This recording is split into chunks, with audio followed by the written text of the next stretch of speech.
Now that's a lot of damage! Indeed it is. Coming down from full health to 56 is quite something. The question is, how much time do I lose per lap in this example?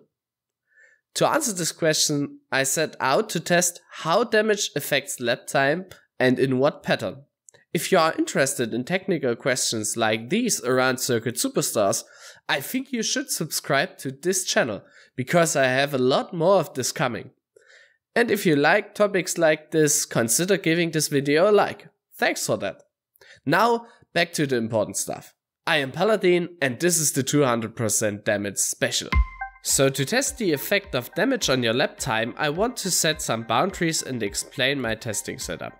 I drove the loose cannon around Magdalena Grand Prix layout in order to be up to date with ICS to see where these numbers might be useful for some players. For the actual test I drove 10 or more laps around the track with a set damage value. At times I had to drive more than 10 laps because the lap times were not consistent enough. I needed that consistency because I took the 5 fastest laps from every run to calculate an average lap time for the current car health. The driving in itself was uninteresting, however the biggest challenge and most time consuming thing was hitting the damage numbers on spot.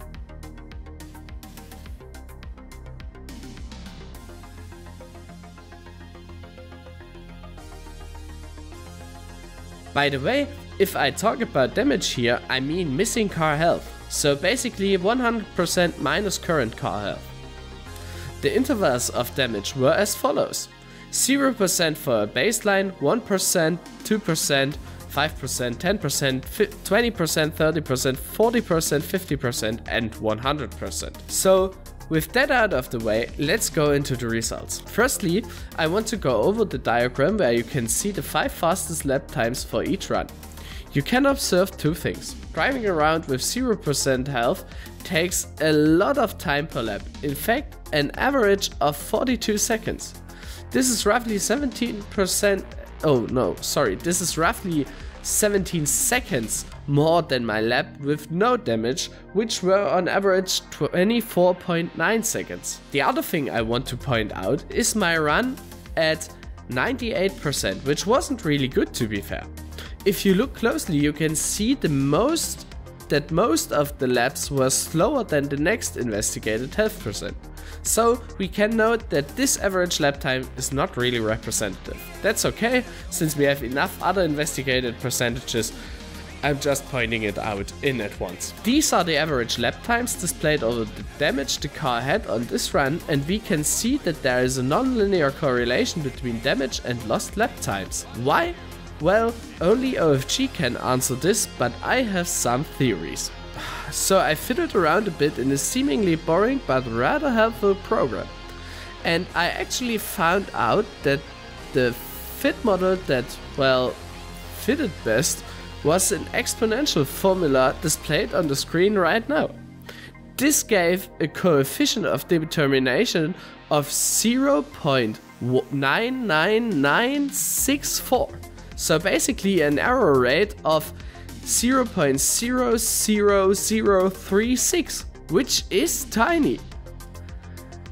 This resulted in, drumroll please,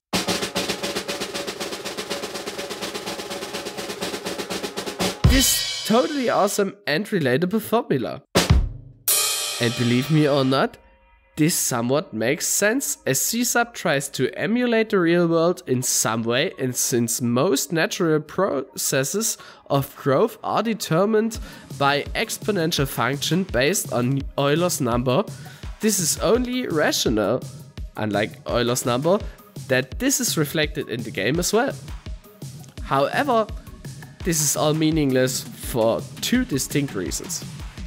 First of all, in my confined area of research, there's a lot of room between 50% damage and 100% damage.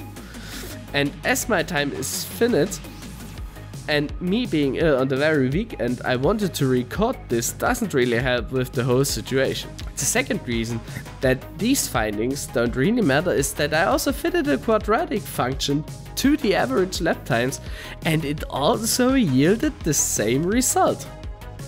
With a low error rate, by the way. So this leaves us nowhere. But we can find a way out of this in a different and a little more understandable way. Because we will do as the most brilliant engineers did and simplify this. To show you the power of Engineering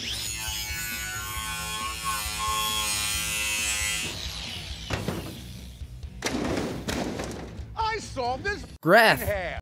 So from this mess we get this simple equation. This shows us that we lose around 0.06 seconds per % of damage taken. However, this has to be taken with a grain of salt, as this is only true for damage ranges up to 30%, because above this our original function gets a steeper incline due to its non-linear nature. From 30 to 50%, my limited tests showed an estimated incline of around 0.12 seconds more lap time per % damage. So we have to saw a little more often in order to show how powerful the flex tape of the pit crew really is. So what are the important points in all of this? First of all, yes, your lap times are affected by damage in a very meaningful way. Up to 70% of your car's health, your lap times increase by around 0.06 seconds for each % of damage you have taken. After 70%, this value doubles. This means you will lose at least 1 second per lap if you drive around with 83% health. However, this is only valuable for loose cannon on Magdalena Grand Prix. What should you do now with this information? Well, be mindful of your car's health, but manage it wisely. 1 or 2% of damage does not mean your race is over and you have to take an additional pit stop. The best thing you can do is to be prepared and having a strategy at hand that allows the flexibility of these kinds of events on track. The best advice I have is maybe settle on a strategy that has one or more stops planned than possible with your fuel at hand. Anyway, this was the first part of the 200% damage special. Next up, I want to see if these findings are also true for other cars and other tracks, so stay tuned. As I am neither doing YouTube full time nor do I have someone helping me with all of this, I am not quite sure when I will release part 2, but if you like this video, this will give me a lot more motivation to work on stuff like this. I wish you all the best for the upcoming ICSTC race and all the other stuff that is coming. Paladin out.